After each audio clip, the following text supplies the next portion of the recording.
আল্লাহর প্রতি নিষ্ঠা আল্লাহর উপর তাওয়াক্কুলের চেয়েও বেশি মৌলিক, যেহেতু এটা ব্যক্তির মধ্যে ঈমানের গভীরতর স্তরের সাথে সম্পর্কিত। তারপরেও নিষ্ঠা সম্পর্কে আলোচনার আগে আল্লাহর প্রতি মজবুতভাবে তাওয়াক্কুল করা এবং তার দয়ার উপর আশা রাখাটা গুরুত্বপূর্ণ ছিল। এটা এই কারণে যে খাঁটি নিষ্ঠা খুব সূক্ষ্ম ব্যাপার, আর আল্লাহর দয়ার উপর আশা ও তার উপর মজবুত ভরসা ছাড়া সেটা অর্জন করা কঠিন কাজ। নিষ্ঠা হলো আল্লাহর গোপন বিষয়াবলীর একটি, যা তিনি ওই ব্যক্তির অন্তরে প্রবিষ্ট করান যাকে তিনি ভালোবাসেন, বলেছেন রাসূল মুহাম্মদ সাল্লাল্লাহু আলাইহি ওয়াসাল্লাম। আল্লাহর পথে যাত্রায় নিষ্ঠা থাকাটা জরুরি। ইবনে আতার ভাষায় আমল হচ্ছে মূর্তির মতো যা প্রাণ পায় নিষ্ঠার ছোঁয়ায়।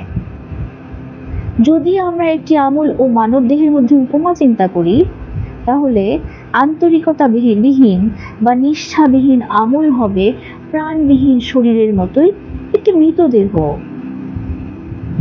নিষ্ঠা বা ইখলাস কাকে বলে? এর মানে হলো আপনার নিয়ত, আরবিতে যেটাকে বলা হয় নিয়াত মাকসিদ, সেটা হলো আল্লাহর প্রতি সৎ ও সত্য থাকা। নবীজি সাল্লাল্লাহু আলাইহি ওয়াসাল্লাম বলেছেন, কর্মের ফলাফল নিয়তের উপর নির্ভরশীল এবং প্রতিটি মানুষ তাই পায় যা সে নিয়ত করে। কাজেই যে আল্লাহ ও তার রাসূলের জন্য হিজরত করে তার হিজরত আল্লাহ ও তার রাসূলের জন্যই হয়, আর যার হিজরত হয় দুনিয়াবি কোনো ফায়দার জন্য অথবা কোনো নারীকে বিয়ে করার জন্য, তার হিজরত সেটার জন্যই হয় যে কারণে সে হিজরত করে। এই হাদিসটি বর্ণিত হয়েছে বুখারী ও মুসলিম শরীফে। এই হাদিস হিজরতের দুইটি দৃষ্টান্ত নিয়ে আলোচনা করেছে। দুটিতেই রাসূলের সাথে মক্কা থেকে মদিনায় হিজরত করার ঘটনা জড়িত। কতিপয় ব্যক্তি শুধুমাত্র ব্যবসায়িক কারণে বা বিয়ে করার নিয়তে হিজরত করেছিলেন, তাদেরকে তাদের নিয়তের জন্যই পুরস্কৃত করা হবে। তবে সাহাবীরা যারা বিশুদ্ধভাবে আল্লাহর ওয়াস্তে এবং তার রাসূলকে সমর্থন দেওয়ার জন্য হিজরত করেছিলেন, তাদের পুরস্কার তাদের নিয়ত অনুসারেই হবে।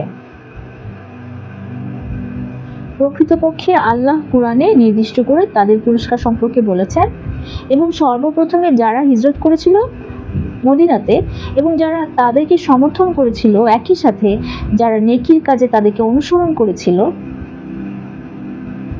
আল্লাহ তাদের প্রতি সন্তুষ্ট এবং তারাও তার প্রতি সন্তুষ্ট। তাদের জন্য তিনি প্রস্তুত রেখেছেন জান্নাত, যার নিচে দিয়ে প্রবাহিত হয় ঝর্ণাধারা, সেখানে তারা থাকবে চিরকাল। এটাই